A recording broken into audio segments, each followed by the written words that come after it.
Major funding for KPBS Evening Edition has been made possible in part by Bill Howe Family of Companies, providing San Diego with plumbing, heating and air, restoration, flood and remodeling services for over 40 years.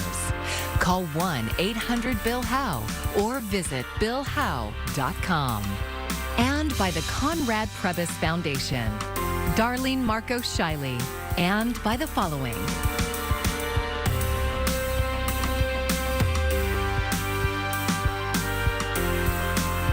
And by viewers like you. Thank you. As death and destruction continue tonight in the Israel-Hamas war, half a world away, there are rallies of support here in San Diego. Thank you for joining us. I'm Maya Trabulsi. Today, college students across the county joined a national walkout for Palestine with demonstrations on campus. KPBS education reporter MG Perez has the story. There are often two sides to any story. This side is committed to speaking for Palestinians caught in the Israel-Hamas war, many of them using only first names to protect themselves from retaliation. We're shooting for a society who knows the truth, who knows about what's actually going on. Students and staff at San Diego City College downtown joined a national walkout for Palestine at noon, leaving schoolwork behind for an hour of protest and for their beliefs to be heard. Many of them with personal connections to the humanitarian tragedy that has continued since the Hamas invasion of Israel October 7th. They found allies in their Hispanic classmates. We feel that we have a solidarity with the Palestinian people, you know, lives being dictated with border walls, colonialism, and oppression. We know how it feels. For the past 2 weeks, Israel has been indiscriminately bombarding the Gaza Strip. At San Diego State this afternoon, the protest got even more personal. Every time we open our phones, we see new relatives, family members have been killed, and that is why we are here, to stand against Israeli aggression. I'm a Palestinian. I'm not a terrorist, and I am not a murderer. Farah is a 19-year-old sophomore studying journalism at San Diego State. She was born in Jordan and came here to the U.S. to finish high school and get a higher education. Obviously, a loss of any innocent life is wrong.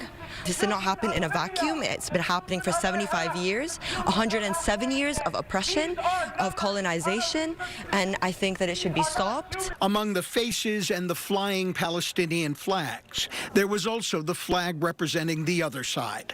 A handful of Israeli students came to campus to be seen, if not heard.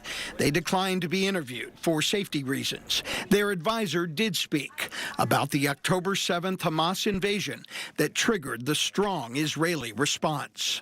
They're pretending as if the bombings, the airstrikes that have been going on for the last couple of weeks are happening in a vacuum for no reason at all. And that's just historically disingenuous and intellectually dishonest. Despite the disagreement, there is also hope, as expressed by this Palestinian-American professor at City College. The awareness that's been spread in the past couple of weeks is unlike anything I've ever seen in my entire life. MG Perez, KPBS News. After 3 weeks of gridlock, the People's House is back in business. Their first action passing a resolution standing with Israel in the aftermath of attacks by Hamas. The resolution was approved by nearly the entire House, including each lawmaker from San Diego County. It comes after Congressman Mike Johnson was elected Speaker by his fellow Republicans today. Karen Kafa has more from Capitol Hill. House Republicans would vote Wednesday on their fourth nominee to replace Kevin McCarthy as Speaker. Today is the day that House Republicans will humbly look in our hearts and elect Mike Johnson as Speaker of the People's House. And this time, closing the deal. The challenge before us is great, but the time for action is now, and I will not let you down. Late Tuesday, Louisiana Republican Mike Johnson emerged as the latest pick to wield the gavel after a wild day that saw House Majority Whip Tom Emmer win the nomination and hours later drop his bid, lacking support to win a floor vote. Johnson, an attorney with a focus on constitutional law, was first elected to the House in 2016, serving on the House Judiciary and Armed Services Committees. Mike Johnson is a good man, and I think as you saw last night, that we are ready for a later. He's a tremendous congressman. An ally of former President Donald Trump, Johnson was a key congressional figure in failed efforts to overturn the results of the 2020 presidential election. House Democratic leader Hakeem Jeffries critical of Johnson's record, but open to finding ways to work together. All Mike Johnson will need to do is to meet us in a bipartisan way, in that fashion, and we'll be able to work together whenever and wherever possible. Members of both parties eager to get back to work. We need to get after the mission, and I feel excited that Mike Johnson's the guy that can bring us together and get us back focused on what we said we would do. In Washington, I'm Karen Kafa. I'm Ariella Scalise, and tonight we'll watch a little area of some drizzle, some areas of rain, a few showers moving in late as temperatures drop into the 60s. Some cooler weather does stick around, but then some slightly warmer temperatures also make a comeback. It's all coming up in the full forecast. More than 1 in 10 San Diegans live under the federal poverty line. KPBS reporter Katie Hyson has more on a new report from the San Diego Foundation. For a family of 4, the federal poverty line is $30,000 a year. Could you imagine trying to make ends meet on $30,000 a year in San Diego County? It's impossible. It's literally impossible. But 335,000 San Diego County residents live in exactly that circumstance. That number includes enough children to fill Petco Park twice. And 16,000 of the county's K-12 students are unhoused. Enemark says even more, 1 in 3 San Diegans, disproportionately Black and Latino, can't afford basic expenses like housing, food, and childcare. Enemark is with the San Diego Regional Policy and Innovation Center, which partnered with the San Diego Foundation. One solution, they said, was investing more in immigrants. San Diego County has the 9th largest population of immigrants of any county in America. And those immigrants contribute to our tax base. Research shows immigrants improve an economy's overall employment, wages, and productivity. That's whether or not they're documented or labeled as highly skilled. Katie Hyson, KPBS News. A controversial class of Navy ships could soon be outfitted with Army missile launchers. In fact, the littoral combat ship USS Savannah, based in San Diego, already has been. The ship test-fired an SM-6 missile off the California coast this week.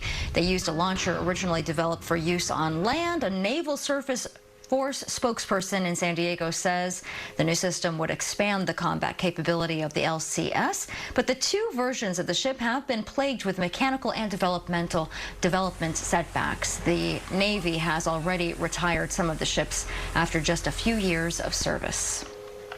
20 years ago this evening, a hunter lost in the Cleveland National Forest 25 miles east of San Diego started a small campfire as a signal to searchers. He soon lost control of that little fire, and Santa Ana winds turned it into the Cedar Fire, at the time the largest wildfire in California history. KPBS reporter John Carroll looks back and asks, could it happen again? The fire raced toward San Diego overnight. Over the next 4 days, the Cedar Fire would burn 427 square miles, a path 30 miles across.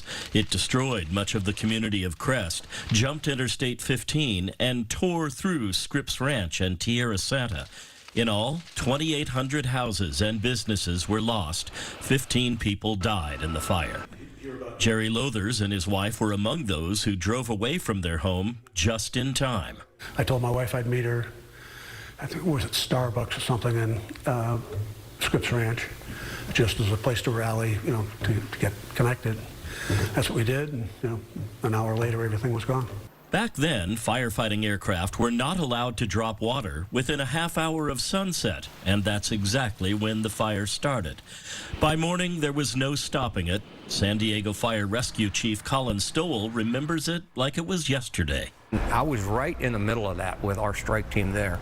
There was no amount of fire engines or personnel that was going to stop that firestorm from blowing through those communities. And really what you have to do is you have to keep yourself safe, your crew safe, and after it blows through, then you can start mitigating and start suppressing some of those fires that have started, and hopefully you can get to them before they get significant. Days later, when the Lothers were allowed to go back into the neighborhood, there was nothing left. It was like a war zone. All up and down Fairbrook right here. I don't know, 40 houses went away.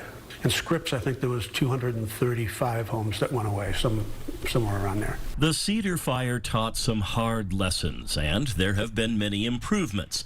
San Diego had off-duty firefighters ready to work in 2003, but didn't have enough fire engines and vehicles to get them to the front lines. Stowell says things have changed dramatically in the past 20 years. We are in a much different position now.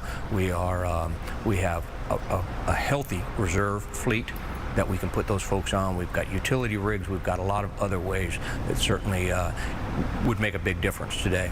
Things have changed dramatically in 20 years, not just in the technology used to fight fires, but also in the information that's available to fight fires more effectively, smarter.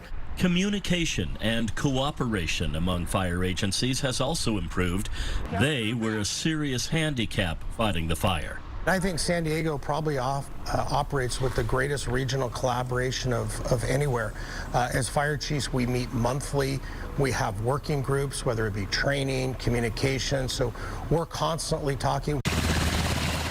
The rule on flying at night has since been rescinded. San Diego City and County, CAL FIRE and SDG&E together now have nearly 5 times as many firefighting helicopters and planes.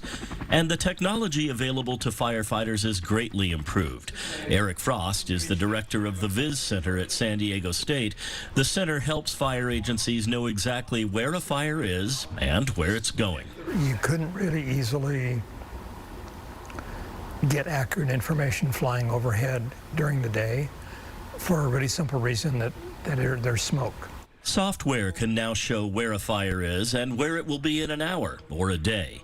The Cedar Fire also led to new, more stringent building codes. Shake shingle roofs are no more. Exposed eaves are not allowed. The Lothers house and many others burned down because embers got under the eaves and into the attic. Residents are now regularly reminded to fire harden their homes, create defensible space, and if there's firewood, patio furniture, or anything else that can burn, get it away from the house. Because, as CAL FIRE's Tony Meacham says, the question is not if, it is when there will be another major fire in the county. The readiness of the fire service, the speed now that we make decisions, how quickly we mobilize, we've had to really adapt to these large fires becoming the new normal. John Carroll, KPBS News. And KPBS freelance reporter J.W. August wrote and reported this story. A new CDC report says healthcare workers are facing a mental health crisis with increased reports of burnout and harassment at work. KPBS health reporter Matt Hoffman has more on what's being done to address it. The CDC report says the number of healthcare workers reporting harassment at work doubled from 2018 to 2022, and nearly half of those surveyed say they're often burned out. You know, nurses have a really hard job. I don't know if the public knows that. I mean, we give our heart and soul to our patients, and like I said, a lot of times we forget to nurse ourselves, and we really, I just feel like it's a really trying time right now, and I'm kind of worried. Nikki Avey is a Kaiser nurse and an officer in their union representing 2,800 San Diego nurses. She says the pandemic has had a lasting impact. I've heard nurses, I've seen nurses leave the bedside or the front line in the hospitals and want to go somewhere else just because it was just too much. Their anxiety was up or their depression was really hitting them hard. And the burnout is real. It's real. The CDC report says positive working conditions like trust in management and help from supervisors were associated with less burnout and fewer odds of poor mental health. Wellness programs need to be distributed equitably across the power axis so that people with the least amount of power in the organization also have robust wellness programs. Judy Davidson is a nurse scientist at UC San Diego Health. Her research has shown up to a third of employees reporting burnout may also have clinical depression. So the take-home message there is that if you are seeing somebody who's burnt out in the workplace, you may also be seeing somebody who would benefit from mental health treatment. And left untreated, clinical depression can lead to suicide. UCSD Health and other local systems have programs aimed at helping staff with stress or mental health concerns. Scripps Health says they have a robust in-house employee assistant program, including 24/7 peer support specialists. Sharp Healthcare rolled out a peer support model in 2021. It includes regular check-ins and referrals to other care if necessary. Allow employees to feel seen, to feel like what's going on with them matters, and that we can work through a plan to be able to get them connected to resources. Lindsay DeMoose runs the Stress First Aid program at Sharp Chula Vista. She's on site and available to staff who may have concerns. We've seen that there's such a significant difference as far as how employees are receptive to that when they're in the midst of their acute stress, that they are much more apt to be able to convey what's going on for them and to be open to that immediate support. The CDC report says the National Institute of Occupational Safety and Health has launched a campaign to help employers change working conditions aimed at improving employee mental health. Matt Hoffman, KPBS News. There are new weapons this year in the fight against RSV, but healthy infants over 6 months of age may miss out on the new protection. Mandy Gaither has more on a warning about limited supplies of some doses of the shot and what parents need to know. It's the leading cause of hospitalization for infants. RSV can lead to serious lung infections, even death. The really jump for joy news is that this year we have not one, but two products that can potentially prevent it. But this week, the CDC is advising there are limited supplies of some doses of nirsevimab, which can protect infants against severe RSV. In new guidance, the agency is recommending doctors reserve scarce doses for babies at highest risk, those under 6 months of age, and infants with underlying health conditions that could put them at higher risk. The shortage thing was not something we anticipated because we had been assured there would be plenty of supply. The CDC also recommends doctors stop using nirsevimab for babies 8 through 19 months of age who are eligible for an older protective therapy called palivizumab. It has to be given once a month through RSV season, unlike the new shot, which provides 6 months of protection after a single dose. Dr. Sean O'Leary with the American Academy of Pediatrics says there's also a maternal vaccine that can help protect against this virus. It looks to be very safe and effective, that can be given at 32 to 36 weeks gestation. And we're not hearing about particular shortages of that one. O'Leary says the limited supply issues will hopefully be short term. For this year, it is a bit of a scramble and it's a challenge. And honestly, it's a bit frustrating, but we're doing our best. For Health Minute, I'm Mandy Gaither. The restrictions apply primarily to the 100 milligram dose of the new shot. That's the strength used for babies who weigh 11 pounds or more and are going into their first RSV season. The San Diego Council on Literacy says about a quarter of the county's population over the age of 25 is reading at or below the 3rd grade level. KPBS North County reporter Tanya Thorne tells us about an organization in Oceanside striving to change that. Our Oceanside, a collection of learner stories, is a book that pays homage to the diversity in Oceanside. The story begins with a journey to the United States, filled with hope and aspiration for a brighter future. Come here, she told me, sweetie, my mother one day. I still sing to her a heavenly melody and sound of her voice. Lucid, innovative, build, read, appreciative, read, year. I was frustrated because I found barriers. The barrier was English, but I keep going. Each of these readers wrote stories in the book, but not long ago, they couldn't speak, read, or write English. They learned English at Oceanside Reads, a learning center that's been serving adults from all walks of life for 25 years. Our focus is on helping adults reach their goals. So if you think of any adult basic education goal, be it citizenship, reading, writing, learning to speak English, reading with your children, we help people with all of those goals. Chelsea Egley is the literacy coordinator at the center. There's only a handful of paid staff members. Egley says the real work comes from volunteers who help tutor English learners. Our volunteers are the backbone of what we do. Our wonderful Cafecito groups are led by volunteers, and we try to provide them the training and help them feel ready to do that. But really, it's our community helping community, which I think is so cool. She says the center is a safe space for many people intimidated by the English language. Group lessons, as well as one-on-one tutoring, help each student reach their goals. Like Amalia, who felt nervous about trying to learn the language. She didn't want to share her last name. I didn't know to speak English, only hello. But when I read a book, I understand a little bit. But when people talk to me, I understand nothing.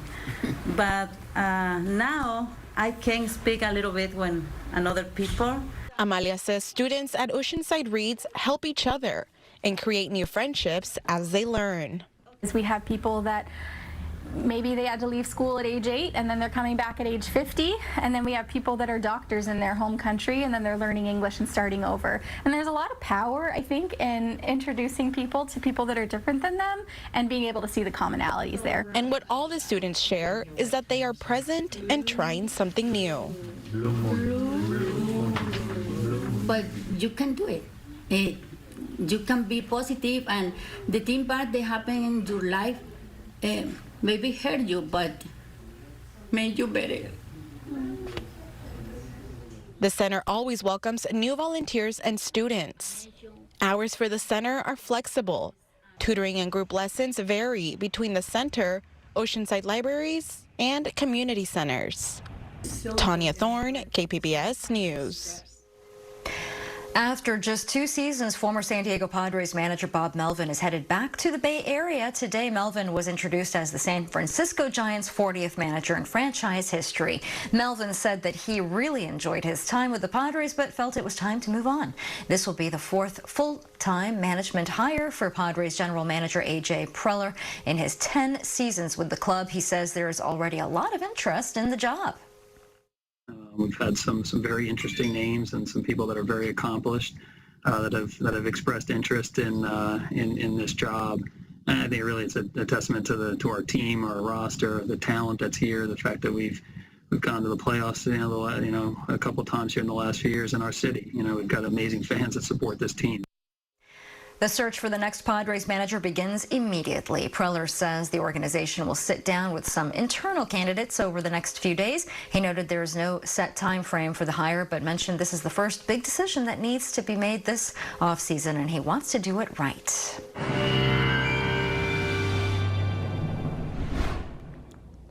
All right, let's take a look at these weather headlines here as temperatures will remain below the historical average as we continue throughout our next few days. Watching some areas of drizzle and some light rain moving in through tonight, continuing throughout our Thursday. And then slightly warmer weather will return as we head into Friday and the weekend before the wind also starts to pick back up. Let's take a look at our conditions through tonight. Oceanside down to 60. You'll notice some of the wet weather moving in. Chula Vista as well. Meanwhile, Borrego Springs, Mount Laguna, things will be dry under a mostly clear sky through tonight. Heading into the day tomorrow, as we will be tracking this front sliding a bit farther south, still staying north of LA even throughout the day on Thursday. So nicer conditions do continue for us as we head into tomorrow. What does that mean? Well, plenty of sunshine into the deserts. Borrego Springs 85, Mount Laguna 58, but we'll see some more clouds. San Diego, Chula Vista through Oceanside, keeping temperatures into the lower 70s as we head into the day on Thursday. And then Friday, we'll have some cooler temperatures behind that front moving on in as we do wrap up the week. So let's take a look at what that means for the coast. Not a huge temperature difference. We'll be into the lower 70s as we head into the rest of the week. But then notice that warm up as we head into the end of the weekend. 78 degrees on Sunday and back to 80 degrees by Monday. Your 5-day outlook as we move further inland. We'll keep those low 70s around as we head into Thursday and Friday, and then temperatures really start to skyrocket as we head into Sunday, 83 and then 86 by the time we head into the day on Monday. And temperatures for the mountains, we'll actually see things dipping as we head into the weekend. We'll peak at upper 50s Thursday, and then temperatures start dropping Friday through the weekend. 47 is all we get to throughout the day on Sunday. Meanwhile, into the deserts, we'll also see that similar pattern here. So most of our warming along the coast and further inland, but temperatures diving back into the 70s on Sunday. For KPBS News, I'm Ariella Scalise. A very rare and wonderful thing happened at SeaWorld recently. The first emperor penguin chick has hatched in more than 10 years. The chick hatched on September 12th at SeaWorld San Diego, which is also the only place in the Western Hemisphere outside of Antarctica where you can see an emperor penguin. Emperor penguins are currently listed as a threatened species under the Endangered Species Act because of the loss of Antarctic sea ice and rising sea levels caused by climate change. SeaWorld's Penguin Encounter has a colony of 17 emperor penguins. And here is a look at what we're working on for tomorrow in the KPBS newsroom. NPR's Morning Edition is hearing from Democratic leaders about their views on the prolonged efforts to select a new Republican House Speaker. And KPBS Midday Edition is focusing on the arts, including an event at the Timken Museum this weekend and Halloween movie recommendations from our own Beth Accomando. And you can find tonight's stories on our website, kpbs.org. Thanks for joining us. I'm Maya Trabulsi. Have a great evening. Major funding for KPBS Evening Edition has been made possible in part by Bill Howe Family of Companies, providing San Diego with plumbing, heating and air, restoration, flood and remodeling services for over 40 years. Call 1-800-BILL-HOWE or visit billhowe.com. And by the Conrad Previs Foundation, Darlene Marcos Shiley, and by the following.